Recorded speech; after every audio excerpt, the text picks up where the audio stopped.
Before we go ahead and move on, just want to take another quick time out and welcome you to the video. Got some lines and personal leans out for college football week 12, and of course, this is the ACC edition.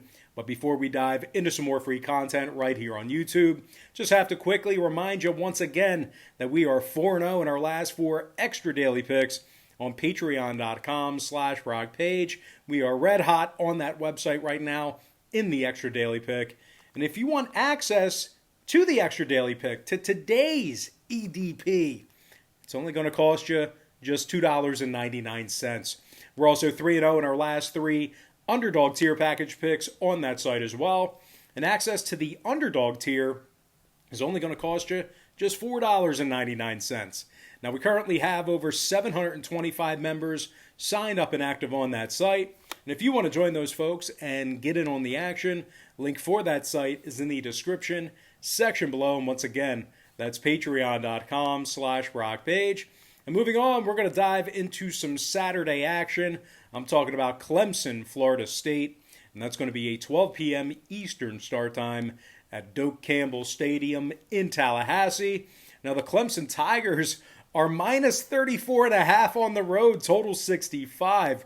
Clemson is 7-0 straight up on this season when Trevor Lawrence makes the start. The Tigers are scoring 45 points a game, and they're throwing for over 350 yards per contest. Lawrence is completing 71% of his passes, and he's thrown for over 1,800 yards.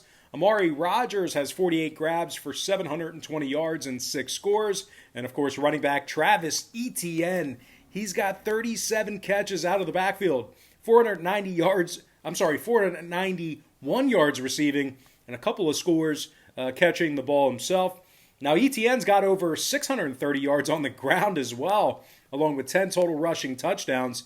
Etienne is averaging 140 yards from scrimmage a game. Meanwhile, defensively, the Tigers are giving up just 19 points a game and under 195 yards per contest through the air. Safety Nolan Turner has a trio of interceptions from that Tigers secondary, 26 tackles and a couple of PBUs. Linebacker Balin Spector also has 46 total tackles on the year, 2.5 sacks, and a fumble recovery for Spector. Now, Clemson has covered the number in 4 out of their last 5 meetings at Doak Campbell Stadium. And the Seminoles, on the other side of things, well, they're coming fresh off a 16-point loss to NC State. Now, the Noles are currently on a 3-game losing streak, and they gave up 127 total points in their last 3 ball games. That is remarkable.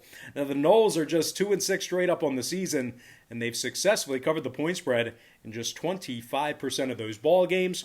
Florida State is also scoring just 22 points a game, and they're throwing for less than 200 yards per contest. Florida State is completing just 53% of their passes, and they've thrown 12 interceptions on the season, a dozen INTs. Not a good stat to have a lot of. But anyway, this Florida State O-line has given up 28 sacks on the season, and the Noles have just 8 receiving touchdowns on the year as well. Now, the Seminoles, their leading receiver on the team, is averaging just 41 receiving yards per contest, and when it comes to the total in this one, 2 out of FSU's last 3 ball games got over the posted number. 5 out of their last 7 contests also got over the line. Meanwhile, Clemson on the other side saw their last 4 straight get over the total themselves. Give me the Clemson Tigers minus 34.5 and the over 65. Next matchup, it is going to be Virginia Tech Pitt, and that is going to be a 4 o'clock Eastern kickoff at Heinz Field. As we can tell, a lot of games. Is this not on the board here? Get out of here. I always say it. I should double check these before I start recording. That is ridiculous. Anyway, come on, Xfinity. You got to do a better job than that. But anyway, Virginia Tech Pitt, 4 p.m. Eastern kickoff at Heinz Field. The Hokies of VT are the 3-point favorite on the road. Totals 55.